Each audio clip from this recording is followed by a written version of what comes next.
शानी foundation की ओर से आयोजित वेबिनार की इस श्रृंखला में आपका स्वागत है। मैं हूं डॉक्टर मुकेश कुमार।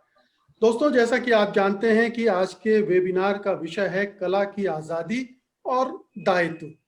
अब ये जो कला की आज़ादी का सवाल है, ये बहुत उलझा हुआ है और अलग अलग समय पर लोगों को, समाजों को, देशों को परेशान करता रहा है।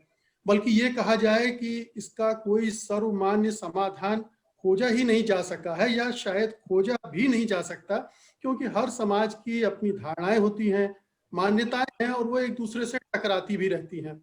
तो द्वारा पैगंबर मोहम्मद के कार्टून छापने और उसके जवाब में की गई हिंसक वारदातों ने एक बार फिर से हमें इस प्रश्न से दो चार कर दिया है। फिर से ये पूछा जा रहा है कि क्या कला की आज़ादी की कोई हद होनी चाहिए, और अगर होनी चाहिए तो वो क्या हो सकती है और उसे कौन तय करेगा आखिर। इसी से जुड़ा सवाल कला से जुड़े दायित्व का भी है, क्योंकि कई बार अभिव्यक्ति की निर्बाध स्वतंत्रता तनावों और हिंसा को जन्म देती है, जैसा के मामले में हम देख रहे हैं। लेकिन ये मामला भी सेल्फ सेंसरशिप के में जाकर उलझ जाता है। आज हम इन्हीं उलझे हुए सवालों से जूझने की कोशिश करेंगे। देखेंगे कि हिंदुस्तान के कलाकार, लेखक, पत्रकार इस मुद्दे को कैसे देखते हैं, कैसे समझते हैं, और वो क्या हमें कोई राह सुझा पाने की स्थिति में है नहीं। तो आज के इस वेबिनार में हिस्सा लेने के लिए हमारे साथ हैं जाने माने शायर एवं वैज्ञानिक गौहर रजा साहब, सुपरिचित कार्टूनिस्ट, लेखक, चिंतक राजेंद्र धोड़पकर साहब, वरिष्ठ पत्रकार एवं चित्रकार निधीश त्यागी, इस्लामी मामलों के जानकार विद्वान मौलाना तौसीफ साहब भी हमारे साथ हैं, और पेरिस से जुड़ रही हैं फिल्मकार और पत्रकार निहारिका। तो सबसे पहले मैं सारे पार्टिसिपेंट से ये निवेदन करना चाहूंगा कि इसे पारंपरिक वेबिनार के तौर पर न देखा जाए, एक परिचर्चा के रूप में लेते हैं। एक आपसी संवाद है और इसको जो तयशुदा नियम होते हैं उसके हट बीच में कभी भी आप हस्तक्षेप करें, प्रश्न करें, आपस में भी करते हैं। इस फॉर्मेट पर हम लोग आज बातचीत करेंगे। तो सबसे पहले निधीश जी, मैं आपके पास आ रहा हूं। मैं ये जो पूरी बहस है कला की स्वतंत्रता का, उसकी हदों का, और शार्ली एब्दो के कार्टून के बाद जो परिस्थितियां बनी हैं, दुनिया भर में हंगामा हुआ है, इस्लामी दुनिया में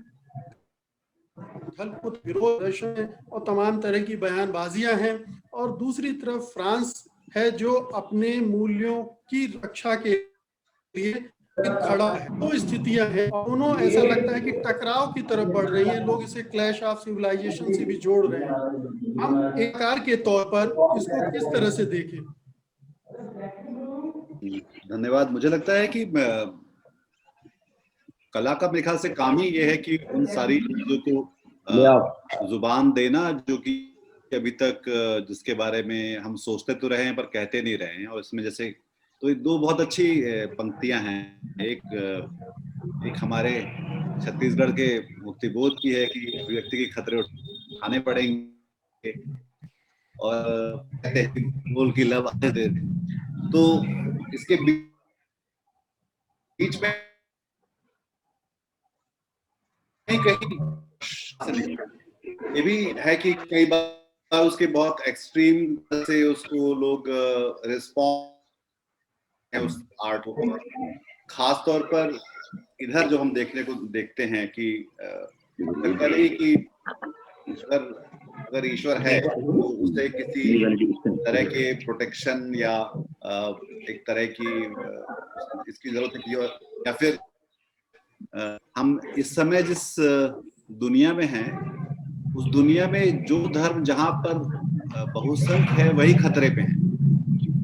ये आप देखिए कि पाकिस्तान में इस्लाम खतरे में लंबे समय से है, इधर हिंदुस्तान में हिंदू खतरे में आ चुका है, आने लगा है इस बीच जो है।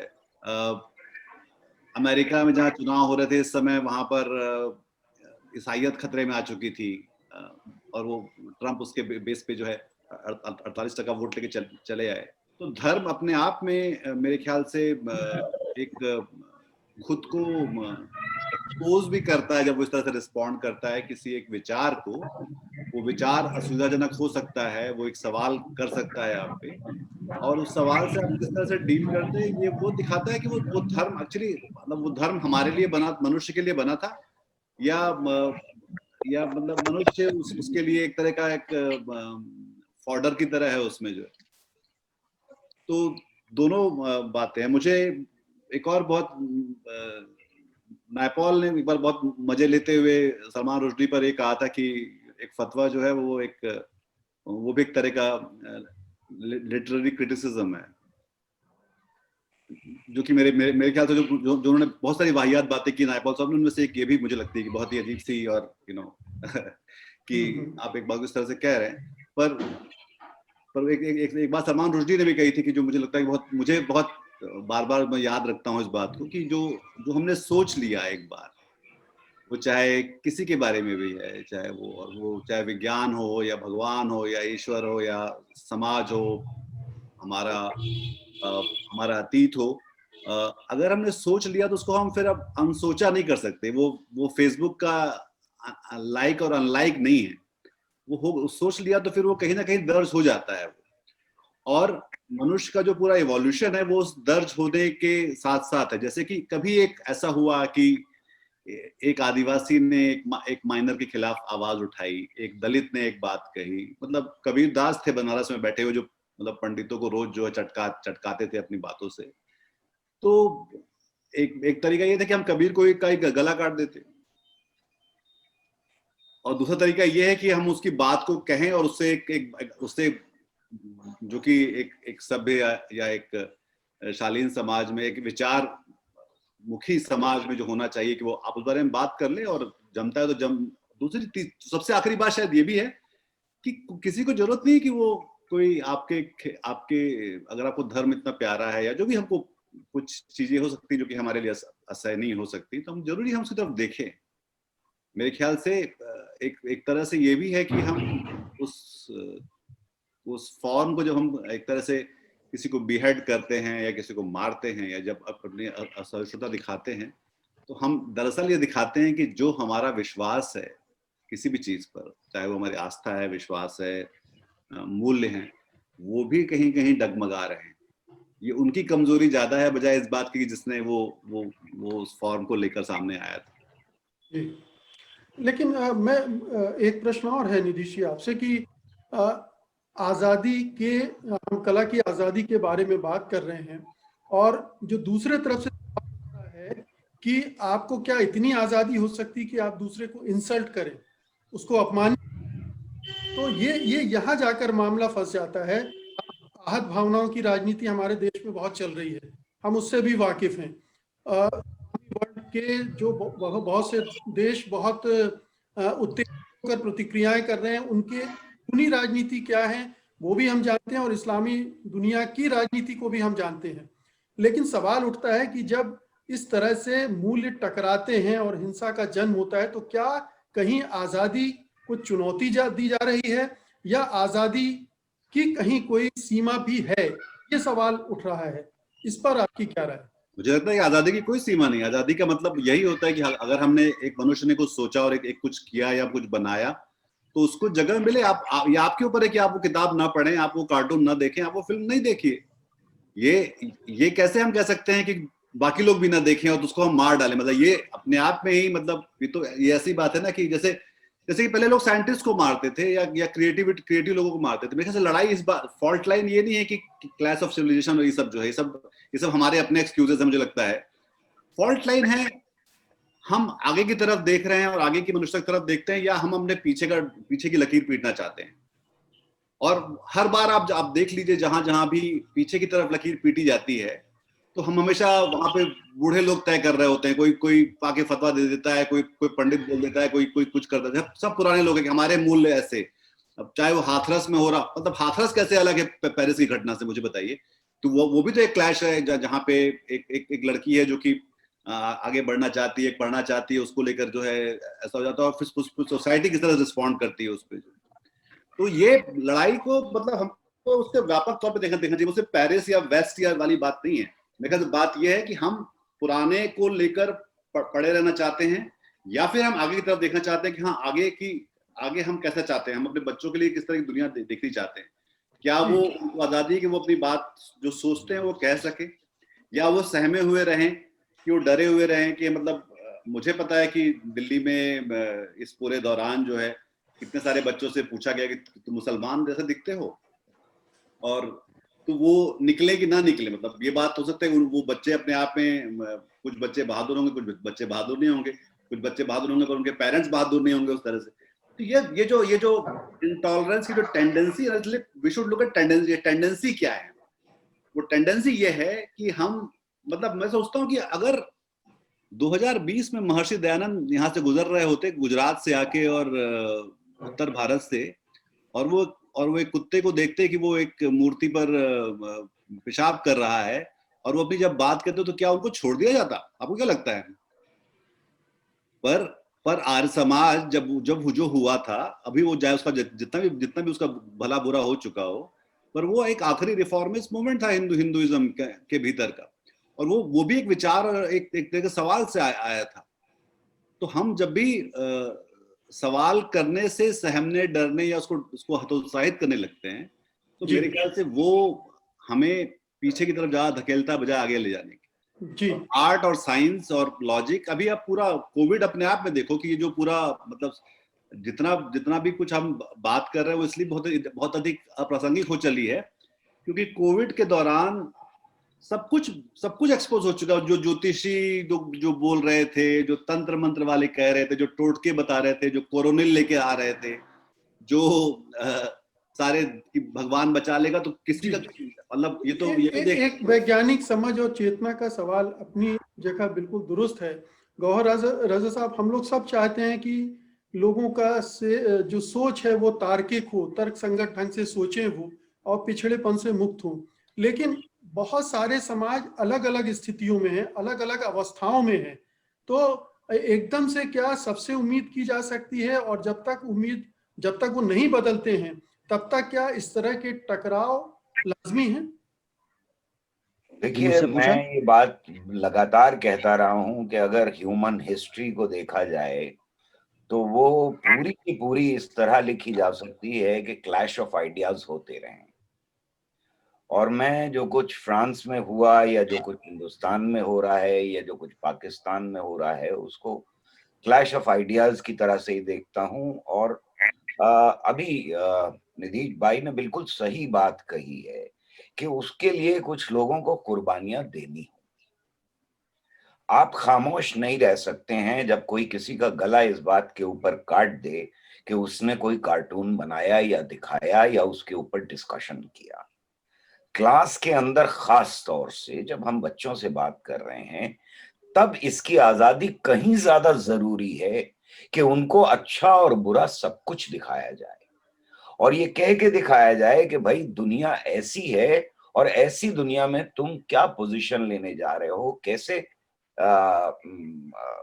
सिटीजन बनने जा रहे हो, ये बहुत जरूरी है। तो मुझे असल गुस्सा इस बात के ऊपर है कि क्लास के एक टीचर को इस बात पे कत्ल कर दिया जाए कि वो अपनी क्लास में बच्चों को कुछ पढ़ा रहा था। ये बात कहने के बाद मैं ये बात भी कहना चाहता हूं कि एक कार्टून का जवाब कार्टून हो सकता है, एक किताब का जवाब किताब हो सकती है, एक कविता का जवाब कविता हो सकती है, गाने का जवाब गाना हो सकती है, कि स्पीच का जवाब स्पीच हो सकती है। इनमें से किसी का जवाब भी कत्ल नहीं हो सकता। ये आज की दुनिया में एक्सेप्टेबल नहीं है। राजाओं के दौर में जिल्ले इलाही की शान में कुछ कह दिया, राजा की शान में कुछ कह दिया, या उनके अकीदे की शान में कुछ कह दिया, कत्ल कर दिए गए। तो क्या हम दुनिया को वापस उधर की तरफ ले जाना चाहते हैं? हम क्या उन लोगों को जो पुरानी सोच रखते हैं, जो गुस्से में आकर के दूसरे का कत्ल करने की बात कर सकते हैं, क्या हम वैसी दुनिया अपने बच्चों को सौंपना चाहते हैं? या हम एक ऐसी दुनिया सौंपना चाहते हैं जिसके अंदर डर ना हो, अपनी बात को पूरी तरह से कह सके, उसको सही करने वाले मौजूद हों, वाद विवाद के साथ कोई बात निकाली जा सके कि भाई ये करना है, ये नहीं करना है, वगैरह वगैरह। आप जो बात कह रहे हैं वो बहुत इंपॉर्टेंट बात है कि हर मुल्क के अंदर अलग अलग, हर समाज के अंदर अलग अलग तहजीब की सीढ़ी पर है। सब एक तहजीब की सीढ़ी पर नहीं है, लेकिन तहजीब की सीढ़ी पे नीचे होना जस्टिफाई नहीं करता कि वो तहजीब की नीची सीढ़ी पे है। उन्हें भी ऊपर की सीढ़ी के ऊपर चढ़ने के लिए मौके दिए जाने चाहिए और ये वाद विवाद होना चाहिए, इसे हम रोक नहीं सकते। तीसरी बात जो मैं कहना चाहता हूं वो ये है कि हर मजहब, और मैं इसमें किसी मजहब को कम और ज्यादा करके नहीं आंक रहा हूं, चाहे वो इस्लाम हो, चाहे वो हिंदुइज्म हो, चाहे वो क्रिश्चियनिटी हो, ये 3 मेजर मजहब हैं और उसके साथ हम जूडाइज्म को और मिला लें। इन मजाहिब की किताबों को अगर देखा जाए तो 2 नजर से पढ़ी जा सकती है। एक नजर से पढ़ेंगे अगर हम तो ये बहुत वायलेंट किताबें हैं, इनके अंदर हिंसा भरी हुई है, इनके अंदर इंसान को इंसान का मारना जस्टिफाइड है, इनके अंदर जंगें लड़ना जस्टिफाइड है, इनके अंदर लोगों के मुंह बंद करना जस्टिफाइड है।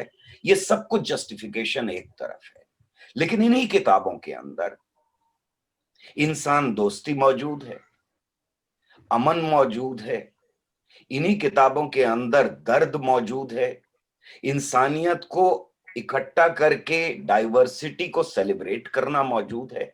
ये दोनों चीजें इन किताबों के अंदर मौजूद है, क्योंकि ये किताबें पहले लिखी गई हैं उन समाजों में लिखी गई हैं जहां दोनों चीजें मौजूद थी पूरी तरह से, तो उसका जस्टिफिकेशन भी मौजूद है, हिंसा का भी जस्टिफिकेशन मौजूद है और उसके साथ साथ प्रेम का, मोहब्बत का, भाईचारे का जस्टिफिकेशन भी मौजूद है। सवाल यह है कि अपने मजहब से आप क्या सीखते हैं और अगली नस्लों को आप क्या सिखाते हैं, क्योंकि आपको मजहबी दुकान चलानी है, क्योंकि आपको अमेरिका ने रूस के खिलाफ खड़ा किया है जिस तरह से उसामा बिन लादेन को खड़ा किया गया, तो क्या आप क्लैशनिकोव उठा करके, क्या आप AK-47 उठा करके या चाकू उठा करके अपनी दुकान चलाने के लिए इस्लाम में जस्टिफिकेशन ढूंढेंगे?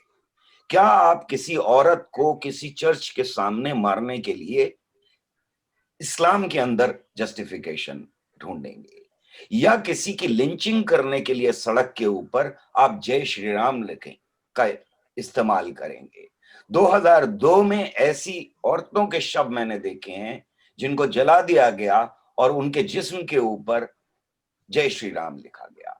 ये लोग जो हैं, जो इस तरह से जस्टिफिकेशन ढूंढते हैं, जो मौजूद है, हर मजहब के अंदर मौजूद है। ये कहना बिल्कुल गलत है कि हर मजहब सिर्फ और सिर्फ अच्छाई सिखाता है, हर मजहब सिर्फ इंसान दोस्ती सिखाता है, अमन सिखाता है, प्यार सिखाता है। ये गलत है, ये मैं मानने को तैयार नहीं।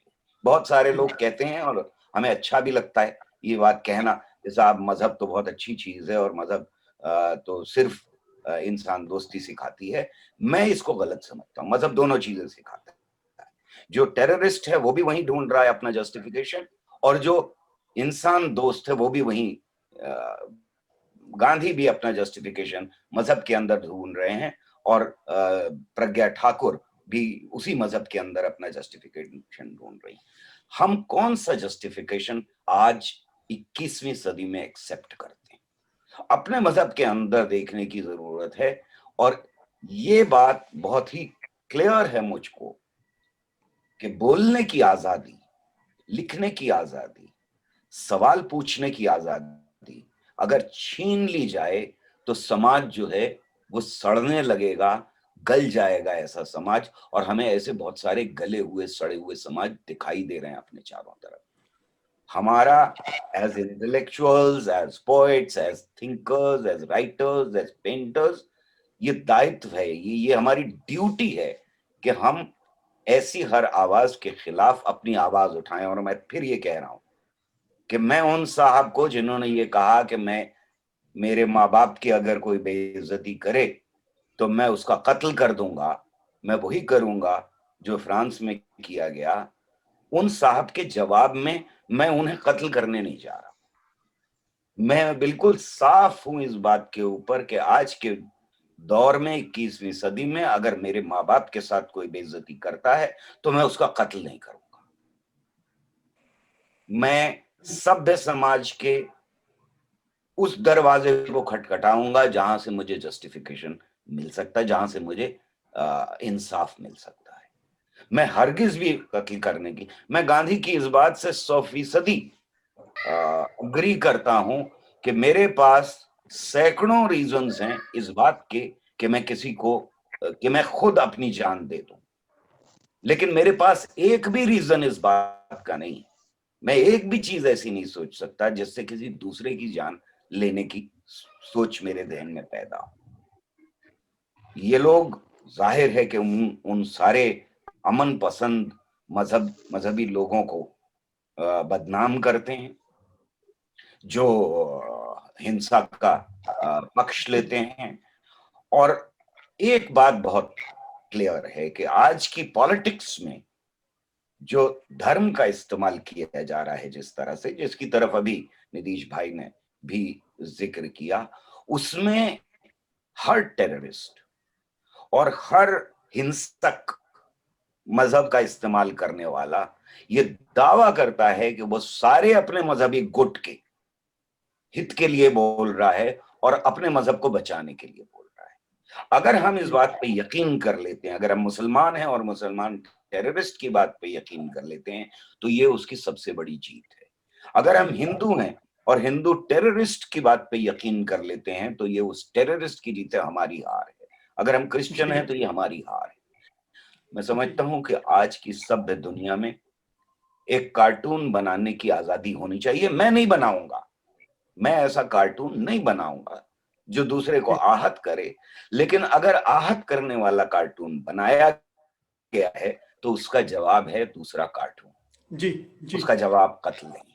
जी मौलाना तौसीफ साहब, हर एक के अपने हक हैं और जैसा कहा कि कार्टून का जवाब कार्टून हो सकता है, कलाशनिकोव नहीं हो सकती है, AK-47 नहीं हो सकता है। कार्टून बना रहा है, कार्टून बनाने दीजिए। मकबूल फिदा हुसैन ने पेंटिंग्स बनाई, न्यूड पेंटिंग्स बनाई सरस्वती लक्ष्मी वगैरह की, उसको लेकर यहाँ के जो मेंटलिस्ट हैं उन्होंने कितना बवाल मचा ये भी हम जानते हैं। तो ये एक तरह की जो राजनीति की बात की, जो इन चीजों को सियासत में इस्तेमाल कर रही है, चाहे वो हिंदुस्तान में हो चाहे दुनिया के दूसरे मुल्कों में हो, इस राजनीति का इस्तेमाल धर्म क्यों हो रहा है? और जो धार्मिक नेता हैं, धार्मिक गुरु हैं, वो उनके साथ क्यों अलाइन कर रहे हैं? ऐसे मौकों पर देखा जाता है कि वो खुलकर सामने नहीं आते कि ये धर्म का बेजा इस्तेमाल है और इस तरफ हिंसा का सहारा नहीं लिया जाना चाहिए। और ये बार बार देखा गया है, किसी एक धर्म के बारे में नहीं, हर धर्म के बारे में यही स्थिति बनी हुई है। जी मुझे सुन पा रहे हैं आप? जी जी सर, यहाँ पहली बात तो मैं ये कहूँगा कि सवाल आर्ट का मेरे ख्याल से है ही नहीं। हमें शार्ली एब्दो के थोड़े से इतिहास में जाना पड़ेगा। आप किसी भी फन के या किसी भी आर्ट के जानकार हैं तो जाहिर है उसमें यही चाहेंगे कि हमारे ज़रिए से एक अच्छा मैसेज जाए सभ्य समाज में और दूर दूर तक एक अच्छा पैगाम जाए। लेकिन जब हम शार्ली एब्दो की तरफ जाते हैं तो यहाँ पर आप तमामी बुद्धिजीवी उपस्थित हैं, तो मैं समझता हूँ कि इस तरफ भी देखेंगे कि वो पहले ही से काफ़ी कंट्रोवर्शियल उधर रहा है, पहले ही से। मतलब ये कोई ऐसा नहीं कि एक इत्तेफ़ाक था, बल्कि आप इसकी गहराई में जाएँगे, तो इससे पहले भी वहाँ काफ़ी कंट्रोवर्सी रही है इसी को लेकर के। तो मैं यहाँ एक चीज़ ये बहुत ही विनम्रतापूर्वक अर्ज़ करूँगा आपसे कि भई आप जो है खुद भी इस बात को देखें कि थोड़ा-सा कि हमको मालूम है कि हम अगर इस तरफ जाते हैं तो एक कम्युनिटी है जो इसको अलाउ नहीं करती है और उसपे पहले काफ़ी कंट्रोवर्सी हो चुकी है, पहले भी काफ़ी विवाद हो चुके हैं। तो आप बार-बार उसको करना एक तो ये होता है कि चलिए भई हमने किया, आपको पसंद नहीं आया और आपने जो है एकदम से उसको गलत यानी नेगेटिव आप हो गए, तब तो ये है कि भई आप थोड़ा-सा बर्दाश्त कर सकते हैं कि आप जो है इतना भी बर्दाश्त नहीं कर सकते, हमारी बात नहीं सुन सकते। लेकिन एक बात को बार-बार, बार-बार किया जाना, तो सर आपको थोड़ा-सा इस एंगल से भी देखें कि आप जो है एक चीज को बार बार कर रहे हैं, बार बार उसको कर रहे हैं, तो सर इस चीज को, चूंकि यहाँ मैं इस बात को रोक के ये भी अर्ज करूं, शायद आपके इल्म में होगा, आप तमाम हज़रात किताबों को पढ़ते हैं कि कुरान शरीफ में जब हम देखते हैं तो हमारे मसीही बिरादरान, यानी जो खुद को हजरत ईसा अलैहिस्सलाम से मंसूब करते हैं, क्रिश्चियनिटी जिनको हम कहते हैं, क्रिश्चियन भाई हैं हमारे वो, तो यहाँ मैं एक चीज़ ये बता दूं कि पूरे कुरान शरीफ में कोई भी सूरा, यानी जो एक टाइटल होता है हमारे यहाँ कुरान शरीफ में सूरत का, तो कोई भी सूरा किसी इस्लामी मतलब किसी हमारे प्रोफेट मोहम्मद सल्लल्लाहु अलैहि वसल्लम की ना तो माँ के नाम पे है और ना ही उनकी किसी वाइफ के नाम पे है। कुरान की एक सूरा जो महिला के नाम पे आई है वो हजरत ईसा की माँ मरियम के नाम पे है। तो इससे आप ये अंदाजा लगा सकते हैं कि हमारे यहाँ हजरत ईसा अलैहिस्सलाम और ऐसे ही हजरत मरियम जो उनकी माँ है उनका कितना सम्मान है हमारे यहाँ। ये मतलब ये सिर्फ ये नहीं कि सिर्फ हमारे प्रोफिट से जो चीजें मंसूब हैं हम उन्हीं को सम्मान देंगे या उन्हीं की इज्जत करेंगे, बल्कि हमारे यहाँ इज्जत का जो मेयार है, जो इज्जत हम देते हैं, वो हजरत ईसा अलैहिस्सलाम को भी हम बेपनाह मानते हैं, उनसे भी बेपनाह अकीदत रखते हैं। जिस तरह से हम अपने प्यारे नबी के मनफी मतलब निगेटिव कार्टून बनाना या उनके लिए बहुत गलत चीजें करना उनके लिए नापसंद करते हैं, सर ऐसे ही हम ये भी नापसंद करेंगे कि कोई हजरत ईसा मसीह के लिए या उनकी माँ मरियम के लिए या किसी भी उसके लिए, उसकी वजह यह है कि उसको आप निगेटिव रंग दे रहे हैं और आपका मकसद एक तो ये होता है कि मौलाना साहब मैं सवाल सर पहले ये पूरी है। बात कंप्लीट कर लूं फिर मैं जवाब दूंगा आपकी बात का। प्लीज मैं कंप्लीट कर लूं सर। मैं ये कह रहा हूं तो ऐसा नहीं कि मैंने शुरू में भी कहा कि आर्ट आपने बना दिया, चलिए कि भाई हमने बनाया था, आपको पसंद नहीं आया कोई बात नहीं, लेकिन सर आप शार्ली हेब्दो के थोड़ा इतिहास में जाकर के देखें कि ये लोग एक मतलब भाई आप इसको बार बार रिपीट कर रहे हैं, बार बार रिपीट कर रहे हैं। सर ये मुझे इस पे आपत्ति है कि आप जो है आर्ट के और भी तरीके हो सकते हैं या और भी चीजें हो सकती हैं, तो हम सिर्फ इसी पर नहीं एहतजाज हमारा है, बल्कि हम ये कहते हैं कि आप ऐसी चीजें मतलब इससे गुरेज उनको भी तो करना चाहिए। सर मैं ये कहना चाह रहा हूँ, बस मेरा इतना कहना है। नहीं, सवाल ये है कि जब उन्होंने कार्टून छापे तो उनकी प्रतिक्रिया हुई, हत्याएं हुई। अब वो मानते हैं कि अभिव्यक्ति की स्वतंत्रता हमारा मूल्य है और इसकी रक्षा के लिए हम सारे जोखिम उठाएंगे। आप हमले करते रहो, हम अपनी जगह पर खड़े रहेंगे। तो ये एक चैलेंज भी वो कर रहे हैं कि हमारी जो आज़ादी है उस पर हम हमला बर्दाश्त नहीं करेंगे। और आप देखिए कि ठीक है, अगर ये हम चर्चा कर रहे हैं चार्ली हेब्दो के कार्टून के मुतालिक, लेकिन ऐसी बहुत सारी चीजें होती रही हैं। सलमान रुश्दी की किताब को लेकर कितना हंगामा हुआ, वो तो बार बार नहीं छपी, तो एक बार लिखी गई। और भी ऐसी बहुत सारी चीजें होती, ठीक है। तो ये जो अगर आपको नापसंद है आप मत देखिए, आप रिएक्ट मत कीजिए, आप अपना काम कीजिए। आप जब नहीं सर ये आपने जब आप जी उसके जी पक्ष जी ये में खड़े आपने होते हैं तो हिंसा के पक्ष में भी सर खड़े हुए दिखते हैं आप। नहीं सर मैं ये कह रहा हूँ इंटरनल आप क्या फीलिंग रखते हैं, आपकी क्या आइडियोलॉजी है, आप अपने लोगों में क्या कहते हैं, उसमें हम उसमें मसला नहीं है। आप अपने तौर पे जो रखते हैं आइडियोलॉजी आप जानिए, वो ठीक है, लेकिन आप मेरे दरवाजे पर आकर के मुझसे ये कहेंगे कि मतलब मैं आपकी माँ को या मैं आपके बाप को ये कहता हूँ वो कहता हूँ, तो सर आप इसका भी तो सोचिए कि भाई आप मेरे दरवाजे पे आकर के मुझसे क्यों कह रहे हैं। भाई आप अपने तौर पे आपको जहां करना है इंटरनल आपको क्या सोचते हैं, आपकी आइडियोलॉजी क्या है, कोई बात नहीं है, आजादी आपको जो है बहैसियत इंसान बिल्कुल हम बिल्कुल भी नहीं कहेंगे कि हम आप भी आपको पाबंद क्यों करेंगे। खुद कुरान शरीफ ने भी कहा लकुम दीनुकुम वलिय दीन, आप अपने दीन पे चलिए हम अपने दीन पे चलते हैं, लड़ाई झगड़े की कोई भी जरूरत नहीं है। या आपकी अपनी तहजीब है हमारी अपनी तहजीब है, टकराव सर तब होता है जब मैं आपके दरवाजे पे जाकर के आपको हर्ट करता हूँ गौहर और साहब आपसे। कुछ प्रश्न करना चाह रहे हैं, गौहर साहब। मैं सिर्फ इतना ही कहना चाहता हूं कि अगर जी गौहर साहब बताएं। मुसलमान, मैं उस कार्टून के फेवर में नहीं हूं, बुरे कार्टून हैं, मेरी नजर में बुरे कार्टून हैं। जैसे कोई पेंटिंग मुझे बुरी लग सकती है, जैसे मुझे कोई कविता बुरी लग सकती है जो मुझे आहत करती हो, जो मेरे जज्बात को भड़काती हो। मेरा काम यह है कि मैं उस कविता को जलाऊं, मैं उस कविता को प्रोटेस्ट करूं, मैं जाऊं। मेरी कविता के साथ भी हो चुका है कि मेरी कविता एक जलाई गई थी, तो जलाया था, बहुत अच्छा किया भाई, आपको बुरी लगी बहुत अच्छी बात है, कि आप अपना प्रोटेस्ट दर्ज कर रहे हैं, लेकिन आप मुझे मारने के लिए आ जाएं, आप मेरा कत्ल करें, ये ना तो इस्लाम में जायज है, न किसी भी मजहब में जायज है। हालांकि मैं अपनी बात पे वापस लौटता हूं कि हर मजहब हिंसा भी सिखाता है और हर मजहब भाईचारा। नहीं गौहर साहब, 1 मिनट मुझे इजाजत देंगे आप? जी, मैं सिर्फ आपसे ये चाहता हूं कि आप एक लफ्ज ये कह दें गौहर साहब, 1 कत्ल मिनट करना जो है वो गलत है, बस इतना कह दें तो मेरे दिल को ठंडक हो जाएगी। वो बहुत बुरा था, कार्टून बहुत बुरा था, वो आदमी बहुत बुरा था, वो सब कुछ था, मैं मानने को तैयार हूं, लेकिन कत्ल उससे ज्यादा बुरा था, बस इतनी बात है। जी मौलाना साहब। जी गौहर साहब, मैंने शायद आपने उस पहली दफा में भी आपने ये जुमला बोला कि मजहब जो है हिंसा सिखाता है, तो सर ये इसका पहले जवाब दूं, उसके बाद फिर मैं दूसरी बात का जवाब देता हूँ।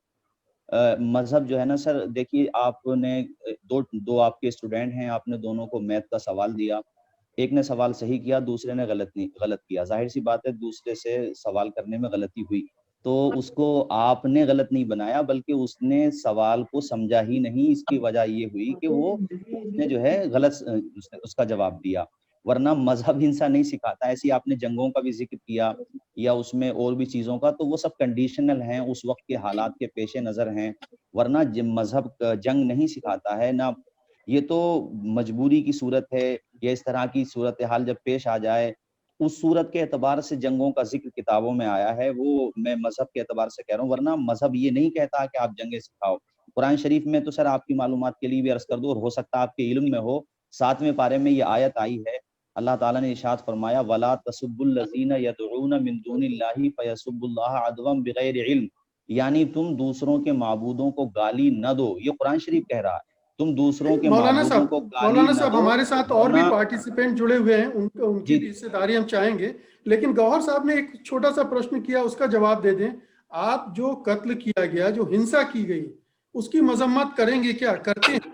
नहीं सर, हिंसा की तो हिमायत कोई भी नहीं करता है। हिंसा की हिमायत कौन करता है? नहीं, मजम्मत करते हैं क्या? गलत है? नहीं सर, मैंने आपसे कहा हिंसा की हिमायत कोई नहीं करता, तो जाहिर सी बात है हिमायत नहीं कर रहा, तो ये तो हर कोई कहता है। लेकिन सर इसमें आप चीज ये भी उसमें ये भी ऐड कीजिए कि ऐसी परिस्थिति जो पैदा हो गई है, और फिर वो एक नौखेज बच्चा था या कम उम्र था, लेकिन सामने जो टीचर थे कम से कम वो जो है एक तो ये होता कि एक दफा उन्होंने दिखाया चलो कि भाई आपको इतने हैं कि आपने एकदम से, लेकिन वो वहां बाज़ाब्ता ऐसा होता रहा है पहले ही से। सर आप इसको भी तो देखिए ना, इस चीज को भी ऐड कीजिए इसमें, ये कह रहा हूँ मैं। साहब, ये एक स्थिति बनी है, एक खास समुदाय, एक खास धर्म के लोग कुछ चीजों से आहत होते हैं, और बार होती हैं तो और आहत होते हैं, और फिर वो एक जगह जाकर वो हिंसा में तब्दील होने लगती है। ये एक लॉजिक भाई आप मेरे सामने करेंगे ना सर, आप ये समझ रहा हूँ कि मौलाना साहब जो कहना चाहते हैं वो, तो भाई डॉक्टर मुकेश साहब, मैं ये कह रहा हूँ कि आप मेरे सामने ऐसा करेंगे, और फिर ये आम कार्टून की तरह तो है नहीं भाई। आप ये सब जानते हैं, जैसे क्रिश्चियन हजरात हैं हमारे, वो हैं, हम भी नहीं गवारा करेंगे कोई हमारे सामने हजरत ईसा अलैहिस्सलाम की तौहीन बर्दाश्त करे। कोई करेगा तो हम उससे खुद पहले कहेंगे कि भाई आप ऐसा क्यों कर रहे हो, आप तो हिंसा करेंगे? आप, और फिर हम सर सामने क्या? नहीं, मैं हिंसा नहीं, मैं ये कह रहा हूँ उससे ये कहेंगे, अगर कोई ऐसा करता है, अगर कोई हजरत ईसा अलैहिस्सलाम का कार्टून बनाता है, तो हम कार्टून बनाने वाले से कहेंगे कि भाई आप ऐसा क्यों कर रहे हो, क्यों बना रहे हो, इस तरह की हरकत क्यों कर रहे हो, निगेटिव चीज, मतलब मनफी जो जिससे उनकी तौहीन हो रही हो, या उसको निगेटिव करके दिखाना, तो आप इस तरह की हरकत क्यों कर रहे हो। अगर इस तरह से चलने लगे तो उससे जो बनाएगा, अगर इस तरह से सोचने मैंने लगे तो कविताएं लिखना मुश्किल हो जाएगा, कहानियां लिखना मुश्किल हो जाएगा, कोई भी क्रिएटिव जाके थम जाएगा, और कार्टूनिस्ट की भी आजादी। ढोलककर साहब, आप भी नहीं डॉक्टर साहब, तो कविताएं चाहता हूं मैं, नहीं सर, मैं ये कह रहा हूँ कविताएं, दूसरे गेस्ट को भी सुनिए। कविता जी अब ढोलककर सर, साहब कविताएं लिखने का ये मतलब तो नहीं। जी सुनते हैं जी। ढोलककर साहब, क्या सवाल क्या है? सवाल ये है कि जब ऐसी स्थितियां निर्मित हो जाएं जहां पर एक समुदाय विशेष को लगे कि ये बार बार उसकी भावनाओं को ठेस पहुंचाने की कोशिश की जा रही है, उनकी मान्यताओं पर हमला किया जा रहा है, तब एक कलाकार के सामने क्या रास्ता रह जाता है, और एक क्या उस स्थिति में उस समाज द्वारा की जाने वाली हिंसा को कहीं से जायज ठहराया जा सकता है? बात कह रही थी जैसे मौलाना साहब ने कहा मेरे दरवाजे पर आकर, लेकिन मैं ये बताना चाहूंगी, चार्ली एब्दो जिस वक्त उन्होंने ये 2015 में कार्टून छापे हैं, उस वक्त उसका सब्सक्रिप्शन मात्र 60,000 था। 60,000 पूरी दुनिया के अरबों लोगों में 60,000 लोगों तक वो प्रतियां पहुंच गई थी, जिसमें से मैं मानती हूं कि काफी सारे लोग उससे सहमत नहीं होंगे। सिर्फ 60,000 प्रिंटेड कॉपियां थी। आप 60,000 लोगों को आप ये कैसे कह सकते हैं कि उन्होंने वो आकर आपके दरवाजे पर डाला या आपके घर पर नॉक कर कर आपको दिखाया?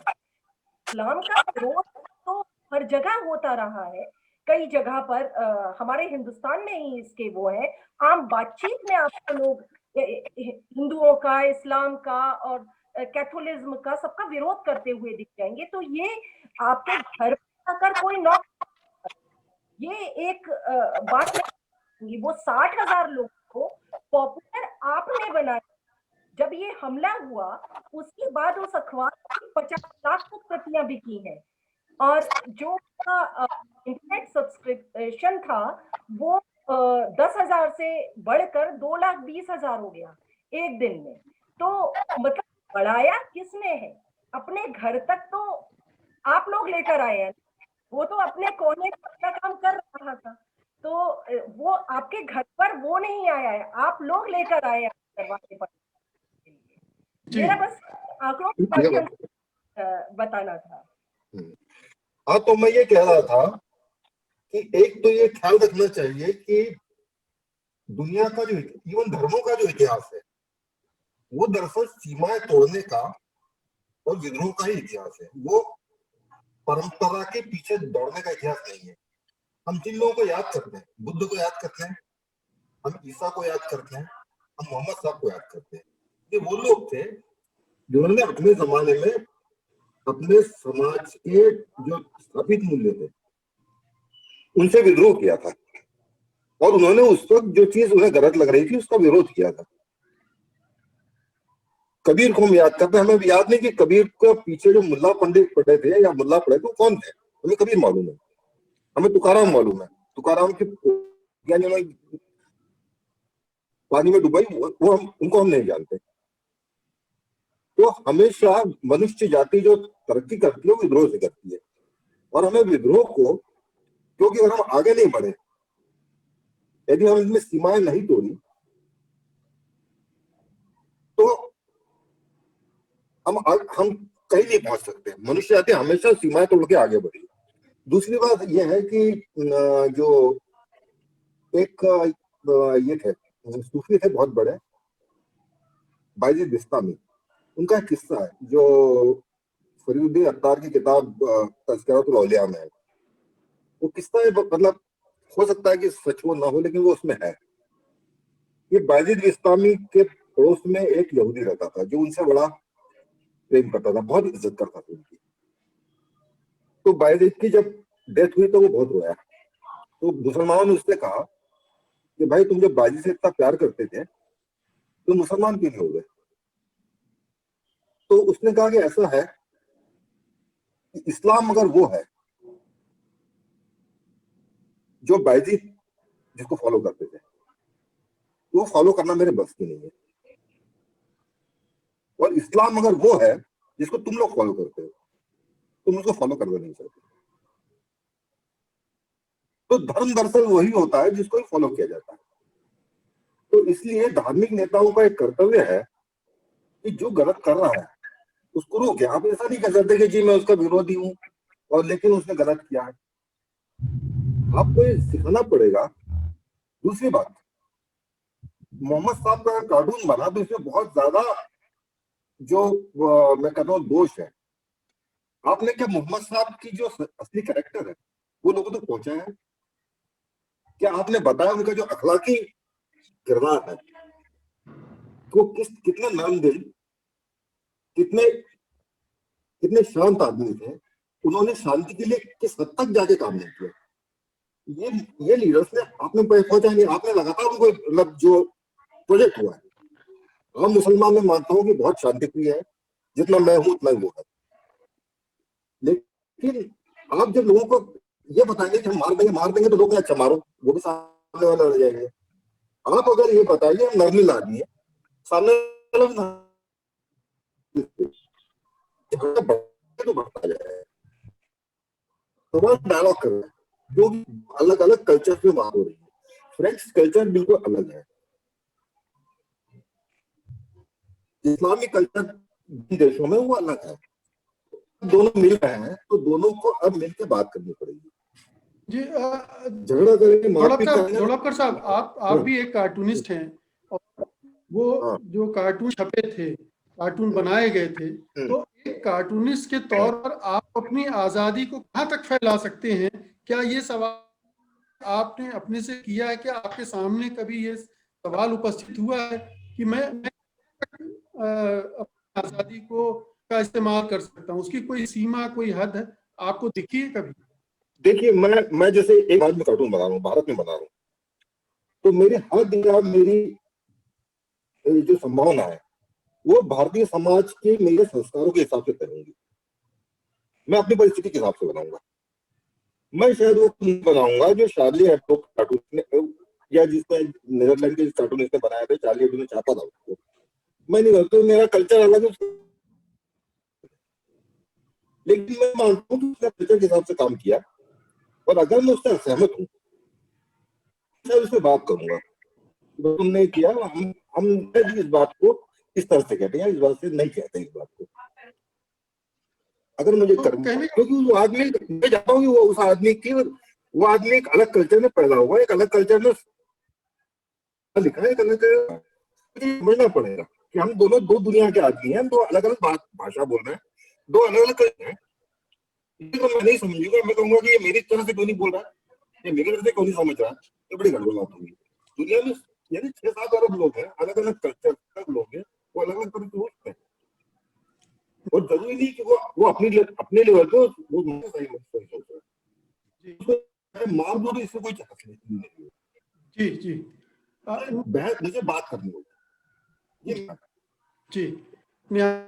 ये फ्रांस का, जहाँ पर इस तरह की आज़ादियाँ बहुत महत्वपूर्ण मानी जाती हैं, उनकी रक्षा के लिए वहाँ के राष्ट्रपति खड़े होते हैं, पूरा समाज उसके लिए प्रतिबद्ध लगता है। लेकिन उसी समाज का हिस्सा मुसलमान भी हैं जो सालों साल से वहाँ रह रहे हैं। तो बात है कि वो उस कल्चर को में रच बस नहीं पाए हैं। क्या ये जो दूरियां हैं वो क्यों हैं?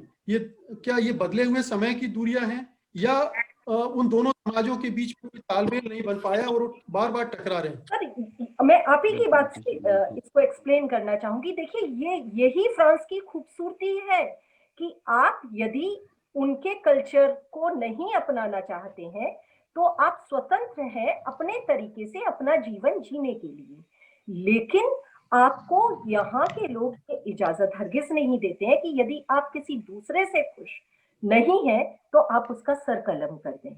उसको अपनी आजादी है अपनी बात कहने की, अपने तरीके से कहने की। आपको ना पसंद है, आप विरोध करिए, संवैधानिक तरीके से करिए, आपको उसकी भी आजादी है। यहाँ पर कितने कितने इस्लामिक संगठन प्रोटेस्ट करते हैं। आए दिन आपको एफिल टावर पर लोग मिल जाएंगे जो बड़े ग्रुप्स में आते हैं और अधिकारों के लिए की अपनी मांग करते हैं, और ये कहते हैं कि यहाँ पर रंग भेद है, यहाँ पर जाति भेद है, और यहाँ पर रेसिज्म बहुत पैर पसार रहा है और इसका हम विरोध करते हैं। क्या उन विरोधों को कुचला जाता है? नहीं कुचला जाता। सेम इसी तरीके से यदि चार्ली एब्दो के डिफरेंट कार्टून्स के लिए लोग गए, चार्ली एब्दो पे लगभग 50 केस उसमें हुए हैं, कोर्ट में हुए हैं। मैडम उस पर कुछ कार्रवाई हुई? 50 केसेस जो पहले हुए थे मैडम, उस पर कुछ कार्रवाई हुई थी पहले?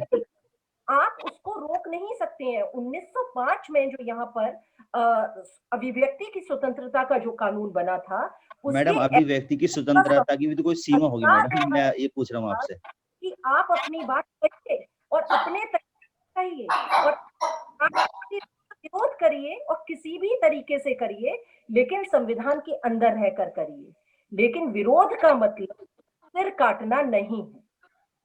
नहीं मैडम, मैं ये पूछ रहा हूँ उस पे, जब उस पे मौलाना साहब कोई सवाल कर रहे हैं। जी मौलाना साहब। जी, जी मैडम, डॉक्टर मुकेश साहब, मैं मैडम से ये सवाल कर रहा हूँ कि उस पे जो ऑलरेडी 50 केसेस पहले इससे बता रही हैं मैडम कि 50 केसेस पहले ही से हैं, तो उस पर जी गवर्नमेंट ने पहले इसे मतलब कुछ एक्शन लिया कि नहीं लिया, ये मैं पूछ रहा हूँ। सर यहाँ पर ईश निंदा का कोई कानून नहीं। आप किसी भी धर्म का मजाक बना सकते हैं। मैं चार्ली हेब्दो के बारे में आपको बताना चाहूंगी, जब मैं ये देख रही थी तो 2005 से लेकर 2015 तक का डेटा मैंने कलेक्ट किया, क्योंकि वही टाइम इसमें बहुत कंट्रोवर्शियल।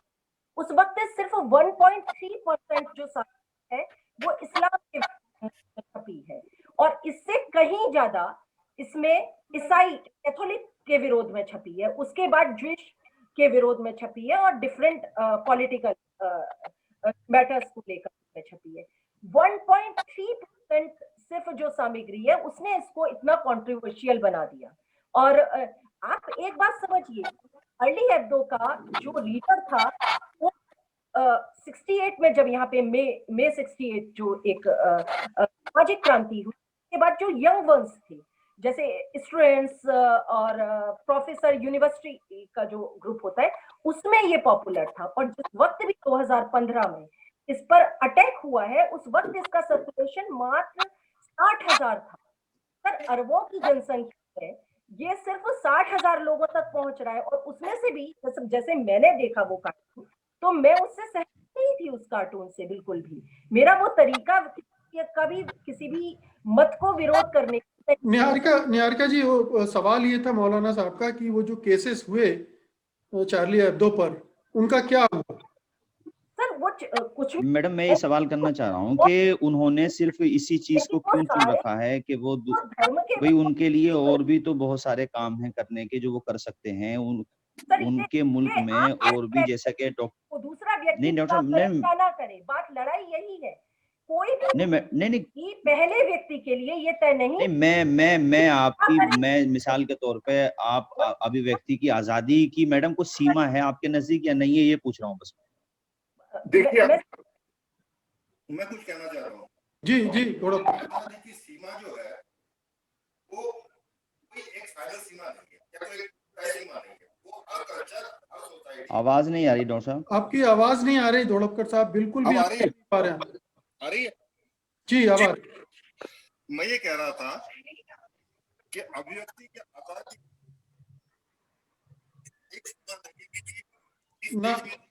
ना धोलपकर साहब, हम सुन नहीं पा रहे हैं आप, बिल्कुल सुन नहीं। धोलकर साहब आपकी आवाज नहीं आ रही है, नहीं आ रही ना। चलिए कोई बात नहीं। निधि जी, आप यहाँ हस्तक्षेप करना चाहेंगे? मुझे लगता है कि ये जो एक बात जो निहारिका कह रही थी कि एक तो ये कि हम किसी भी जब देश में जाके रहते हैं जो कि हमारा अपनी जमीन अगर नहीं, अपनी जमीन है वहां भी, मतलब मैं भारतीय हूँ और भारत में रहता हूँ, तो शायद मुझे यहाँ का जो कानून और यहाँ के जो हिसाब हैं, कायदे हैं, मुझे उसके हिसाब से रहना पड़ेगा। तो और उसके अगर मुझे कोई दिक्कत है तो उसके लिए जो वहाँ के जो स्थापित चैनल्स हैं, चाहे अदालतें हैं या पार्लियामेंट है, पॉलिटिक्स है, तो मैं वहां जाके बात करूंगा उसकी। और अगर जो लोग फ्रांस में रहते हैं तो उनको वहां के हिसाब से वो करना पड़ेगा। वो अपने जहां से भी वो आते हैं या उनके जहां के भी, जैसे कि हो सकता है कि मैं एक ऐसे इलाके से आता हूँ जहां पर हर बात के लिए हत्या कर दी जाती है, पर जब मैं एक ऐसी जगह पे आके रह रहा हूँ जहाँ की मैं नागरिकता ले रहा हूँ, जहाँ के कायदे अलग हैं, तो मैं उसको मुझे मानना पड़ेगा। तो एक तो बुनियादी बात यही है कि आप जो है अभी भी जिस निधि जी यहाँ पर एक प्रश्न उठता है कि अब हम ग्लोबलाइज दुनिया में रह रहे हैं। अब ये बहुत स्थानीयता वाला मसला नहीं रह गया कि कार्टून फ्रांस में बना और फ्रांस के समाज तक सीमित रह गया है। अब वो डिजिटल दुनिया में, पूरी दुनिया में फैलता है। तो अब ये एक इसका पक्ष है कि कोई भी चीज सीमित नहीं रह गई है और वो पूरी दुनिया पर इफेक्ट करती है। तो अब उन समाजों को जो वहां नहीं रह रहे हैं उन तक भी वो चीजें पहुंचती हैं। तो ऐसे में उनका रिएक्शन क्या हो? क्या तो दो बातें हैं जी। एक तो ये ग्लोबलाइज कनेक्टेड दुनिया है जहां पर चीजें अब रोक नहीं सकते हैं उसको कहीं भी जाने से। तो ये हमारे सामने देखते देखते हुआ है कि जिसको सलमान रुश्दी कह रहे थे कि ये what has been thought cannot be unthought now, and जो श्रीकांत वर्मा की भी लाइन है ये कि अब इसकी तरह फैलता है विचार, कैसे फैलता है विचार, तो वो उसको आप रोक नहीं सकते हैं। पर एक होता है लॉ ऑफ द लैंड, तो जब जो जहाँ के जैसे कायदे हैं, ये बात मेरे ख्याल से जो आदमी वो शार्ली हेब्दो जो है वहाँ की परंपरा का भी, वहाँ की विचार की परंपरा का भी हिस्सा है, जो कि मतलब जाहिर तौर पे वो सऊदी में या मिडिल ईस्ट के किसी देश में नहीं हो सकता है। ये तो सबको पसंद में आती है बात की वहाँ का एक कंटेक्स्ट उस तरह का है। तो उस कंटेक्स्ट में हाँ, मतलब वहां पर वो वैसा नहीं हो पाएगा, पर फ्रांस की पहचान, उनकी वैचारिक परंपरा और उनके पूरे इवोल्यूशन का वो हिस्सा जिसको वो नहीं छोड़ सकते उसके लिए। तो ये जो मौलाना साहब भी जो कह रहे थे कि ये वो उन मामलों का क्या हुआ, उस मामलों में क्या हुआ, उसके लिए निहारिका या फ्रांस के लोग थोड़ी जिम्मेदार हैं, वो वहां की व्यवस्था है जो उसको डील कर रही है। और एक और बात भी है कि जैसे कि आप जब हम किसी देश में जाके रहते हैं तो हम उसको एक तरह से, जिसको हम नेट बोलते हैं, आपने साइन अप करते हैं, उसके लिए आपने साइन अप किया ना उस लाइफ के लिए, उस वहां के कायदों के हिसाब से रहने के लिए, और वो आपको सारी समानताएं दे रहे हैं जो कि आप जहां से भी आए थे वहां पर वैसा नहीं था। मतलब हम जैसे कि आज हम बोलते हैं कि ये बहुत बड़ी बात है, कमला हैरिस वहां की वाइस प्रेसिडेंट बन गई है, पर वो ये सब लोग भाग के वहां गए थे, वो एक बेहतर भविष्य के लिए वहां पे गए थे, वो एक भले चॉइस की तरह पे गए, कंपल्शन की तरह गए, लोग सरवाइव करने गए या एग्जिस्ट करने गए किसी, पर आपने अपनी जमीन छोड़ के दूसरी जमीन पे जब आप जाएंगे तो उस बदलाव को भी आपको साइन अप करना पड़ेगा।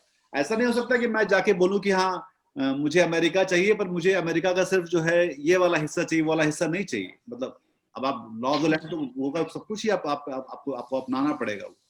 मेरे ख्याल से ये जो दिक्कत है, ये बातें मैंने भी यूके में जब भी जाता हूँ मैंने बहुत ज्यादा महसूस की है।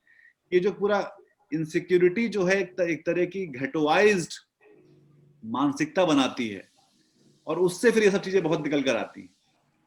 वो चाहे, और वो सिर्फ इस्लाम के लिए नहीं है, वो हर उस वर्ग के लिए है जो कि हम अपने उसको तो चाहते हैं कि हम अपना एक पासपोर्ट या हम अपने लाइवलीहुड और उस सब चीजों को बदलना चाहते हैं, पर हम उन चीजों में शायद खुद को विचार के स्तर पे, संस्कृति के स्तर पर, समाज समुदाय के स्तर पर खुद को जो है एक उसको ठीक से हम अपना नहीं पाते।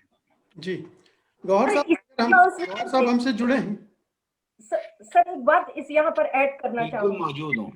इसी फ्रांस में 7 to 8% जो पॉपुलेशन है वो इस्लामिक पॉपुलेशन आप कह सकते हैं, क्योंकि इसमें भी बहुत डिफरेंस है, ओरिजिन इस्लामिक और प्रैक्टिस करने वाले। तो उसमें 2% लोग मस्जिद जाते हैं, जो इस्लामिक पॉपुलेशन है उसका 2% लोग मतलब प्रैक्टिस करते हैं, रेगुलर प्रैक्टिस जो करते हैं उसके 2% लोग हैं बस, बाकी के तो नहीं करते हैं ये प्रैक्टिस, नमाज पढ़ना जो कि इस्लाम के अकॉर्डिंग जरूरी माना जाता है। तो क्यों नहीं उठ रहा कि भाई बाकी के लोग यदि वो इस्लाम मानते हैं तो वो उसके नियमों को क्यों नहीं फॉलो करते हैं। तो जो रेडिकल इस्लाम की बात यहाँ पर जो हो रही है, और उसमें उन 2% में भी वो रेडिकल इस्लामिस्ट है नहीं है, मतलब आप देख ले तो यहाँ पर जो रिसर्चेस के लोग ये मान रहे हैं कि ये जितना भी टेररिज्म है या रेडिकल इस्लाम है ये बाहर के देशों से लाया गया है। और अभी एक डेटा आया जिसमें मालूम किया गया कि 256 जो मस्जिद उसमें से 156 जो इमाम है वो तुर्की से यहाँ पर आए। तो इस तरीके से रिसर्चेस लगता है लोग ढूंढ रहे हैं कि कहाँ से आखिर यहाँ के इस्लाम मानने वाले बदल रहा है, तो फोर्स किया जा रहा है, इस तरीके की घटना। जी गौहर साहब, मैं आपसे ये जानना चाह रहा हूँ कि जिस तरह से हर धर्म अपनी को आहत जल्दी महसूस कर लेता है या अपनी भावनाओं को, अपनी मान्यताओं को थोपने की कोशिश करता है, वो धर्म कभी, नास्तिकता भी एक विचार है, नास्तिकता को भी प्रोटेक्ट किया जाना चाहिए, इस बारे में कोई विमर्श करने के लिए तैयार नहीं है। नास्तिकता हिंदुस्तान में भी कभी कोई परंपरा थी, चारवाक की परंपरा थी, लेकिन अब उसको स्वीकृति नहीं मिलती है समाज में।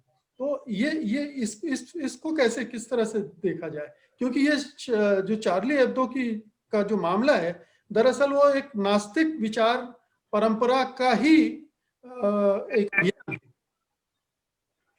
देखिए, दो बातें बहुत जरूरी हैं इस बहस में आनी, दो मुद्दे। एक तो अगर हम सवाल उठाने पे पाबंदी लगा दें, अगर हम आजादी को लिमिट कर दें, तो फिर ये दुनिया जो है वो यूनिवर्स का सेंटर ही रहती, और गलीलियो को जिस तरह से प्रताड़ित किया गया, वो धर्म के नाम पे ही प्रताड़ित किया। तो आज तक अगर धर्म उस वक्त का लिया जाए और फिर बाद में ब्रूनो को जला दिया गया ये कहने के ऊपर कि दुनिया, हमारी धरती जो है वो चक्कर लगाती है, तो सीमाएं अगर हम लगाएंगे तो जाहिर है कि एवोल्यूशन खत्म हो जाएगा, बंद हो जाएगा, और जितनी सीमा लगाएंगे उतना ही एवोल्यूशन कम होगा। और हमको ये उन कल्चर्स में ये साफ दिखाई दे रहा है कि जहां ज्यादा सीमाएं हैं और जहां ज्यादा सीमाएं लगाने की कोशिश की गई हैं, वो कहीं ज्यादा साइंस टेक्नोलॉजी में भी पिछड़े हुए। तो पहली बात तो ये समझने की है कि आजादी होनी चाहिए और उस आजादी का इस्तेमाल रिस्पॉन्सिबिलिटी के साथ किया जाना चाहिए। मैं मौलाना साहब से इसमें डिसएग्री नहीं करता कि रिस्पॉन्सिबिलिटी के साथ किया जाना चाहिए, लेकिन फिर वही बात है कि मौलाना साहब ने क्लियर शब्दों में ये नहीं कहा कि वो उस कत्ल के पूरी तरह खिलाफ है। मैं ये समझता हूं कि आज की दुनिया में इस बीच में बहुत सारे उलेमा ने और दुनिया के हर कोने से इस्लाम के उलेमा ने इसको अपोज किया है, इसकी निंदा की है। ये बहुत अच्छी बात है। इसके बावजूद कि मीडिया इस बात को ज्यादा फैलाता है कि कोई एक शायर है, वो कहीं एक जगह बैठा हुआ है और वो उसके साथ खड़ा हो जाए, और तो वो 24 घंटे चलाया जाता है बनिस्बत इसके कि मेरी और आपकी आवाज मीडिया के ऊपर है। तो वो एक अलग मसला है। दूसरी बात जो बहुत इंपॉर्टेंट आप पूछ रहे हैं, क्या मैं रैशनलिस्ट की हैसियत से, मैं एथीस्ट की हैसियत से क्या इंसान नहीं हूं? क्या आप जो बेवकूफी की हरकतें करते हैं, आप जो धर्म के नाम के ऊपर अंधविश्वास फैलाते हैं, उसमें मेरी भावनाएं आहत नहीं होती? क्या मुझे भी फिर वही आजादी नहीं होनी चाहिए जो आजादी आप अपने किसी टेररिस्ट को दे रहे हैं? मैं कल को ये कहूं कि भाई कोई, मैं नहीं लेना चाहता एग्जाम्पल्स क्योंकि फिर आहत हो जाएंगी लोगों की भावनाएं, लेकिन ऐसी एग्जाम्पल्स ली जा सकती हैं कि मुझे बहुत बुरा लग रहा है जो आप ये कर रहे हैं। आप पटाखा छुड़ा रहे हैं मेरे कान के ऊपर, आप लाउड स्पीकर लगा करके और मेरी नींद खराब कर रहे हैं, तो क्या मैं AK-47 उठाऊं और जाके मार दूं? आपकी भावना हो सकती है, लेकिन अगर मेरी भावना आहत हो रही है तो क्या मुझे ये आजादी देंगे आप? ये आजादी ना मुझे होनी चाहिए और ना किसी ऐसे आदमी को होनी चाहिए जो धर्म को मानता है, जो धर्म। मेरी आवाज आ रही है? जी आ रही है, लेकिन कम, बार बार टूट रही है, ब्रेक हो रही है। मैं कुछ बोलूं इसमें? आपका जो माइक है वो बहुत डायरेक्शनल है और एक बात कंप्लीट कर लूं बस। मैं ये समझता हूं कि मेरी भावना इससे आहत हो सकती है कि आपका यकीन किसी बेवकूफी में है। उसका ये मतलब हरगिज भी नहीं होता कि मैं आपकी जो आजादी है मानने की, उस आजादी के ऊपर प्रहार करना शुरू कर दूं।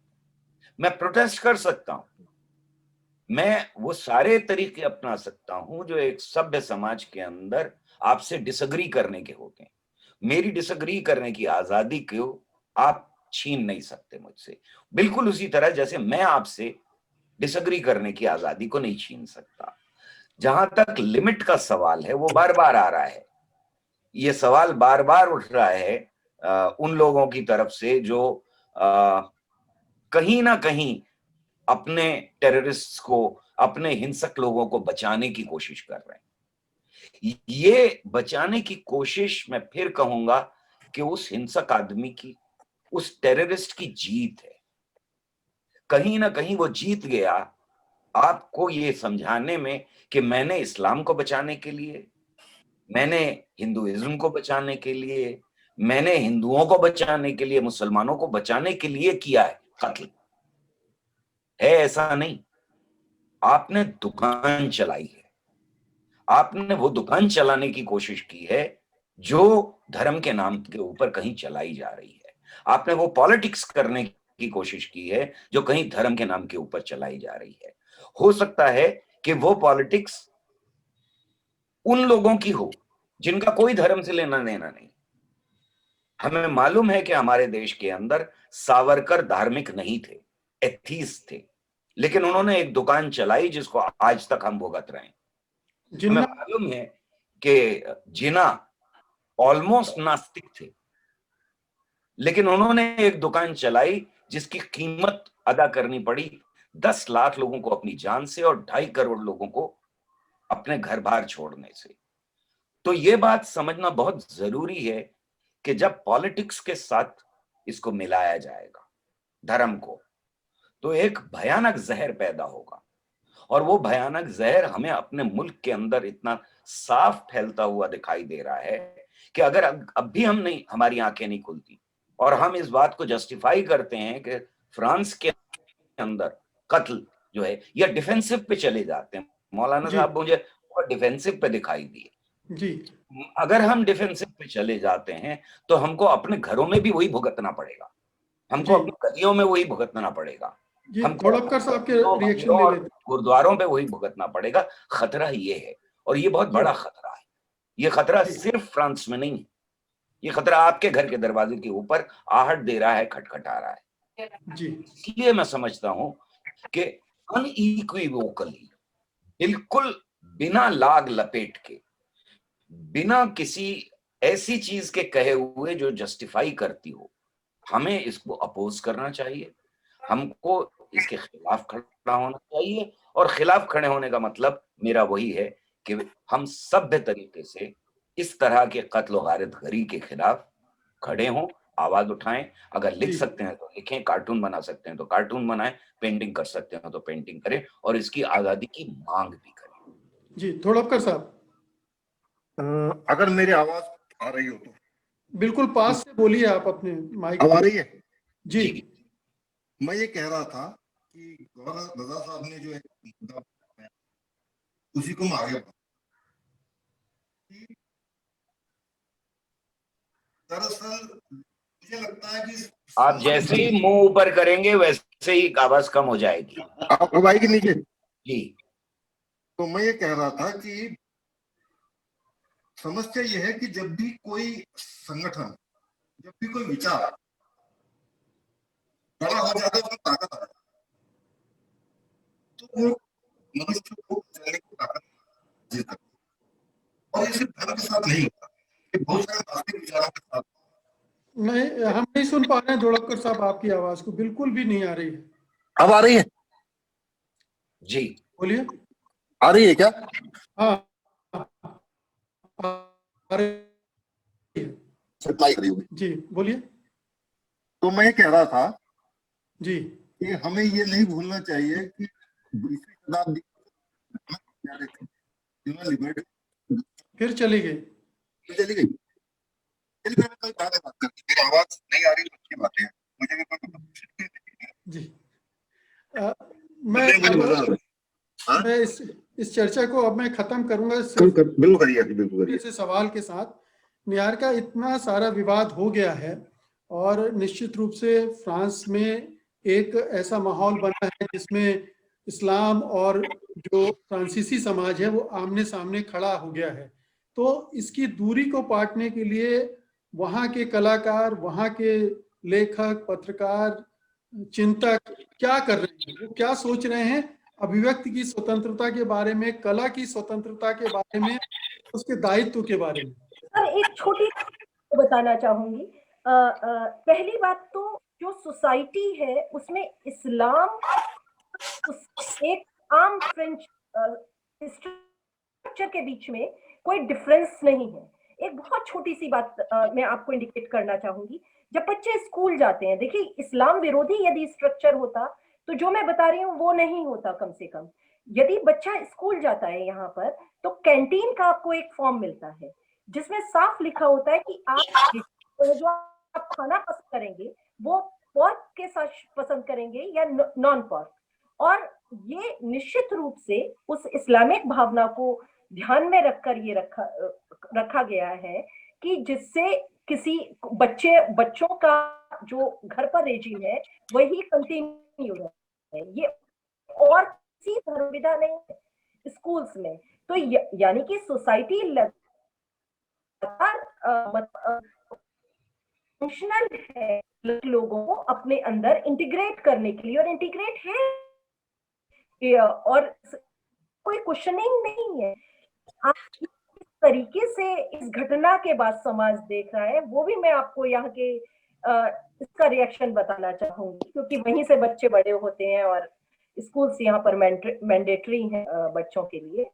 और जब स्कूल खुले 2 नवंबर को वाकांश वहाँ सारे स्कूल, पूरे स्कूल फ्रांस के स्कूलों में रखी गई और बच्चों को ये समझाया गया कि उनका सिर क्यों काटा गया और अब हमें क्या करना चाहिए। ये और बच्चों ने उस पर पोएम्स लिखी बहुत आपसी सद्भाव के लिए, अभिव्यक्ति की आजादी के लिए और एक दूसरे का रेस्पेक्ट के लिए, कि जो डिफरेंट कलर और डिफरेंट मतों को मानने वाले लोग हैं कि उनके सम्मान के लिए बच्चों को कहा गया कि आप छोटा आप क्या सोचते हैं, आप छोटा राइट अप लिखिए, पोएम्स लिखिए और अपनी बातों को करिए। एक तरीके से इस तरीके ने जब स्कूल्स खुले, और स्पेशली वो स्कूल भी खुला पर सैमुअल पेटी पढ़ाते थे, हालांकि उनका जो निहारिका जी समय खत्म हो रहा है। एक आखिरी टिप्पणी छोटी सी संक्षेप में कि वहां का कला जगत क्या सोच रहा है, क्या वो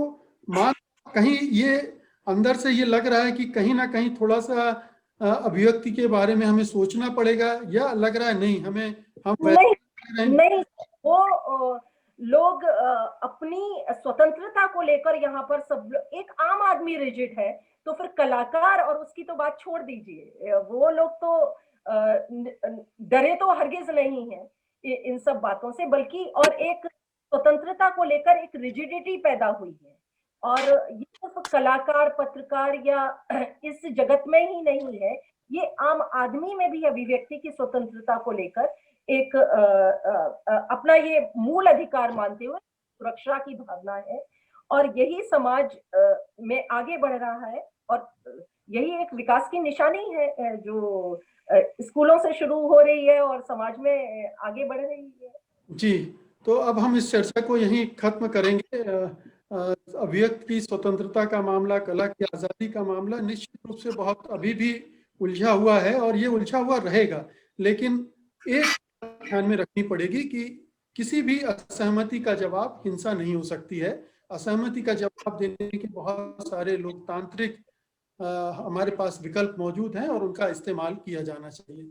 बहुत बहुत शुक्रिया आप सभी मेहमानों का इस चर्चा में हिस्सा लेने के लिए। धन्यवाद। नमस्कार। नमस्कार।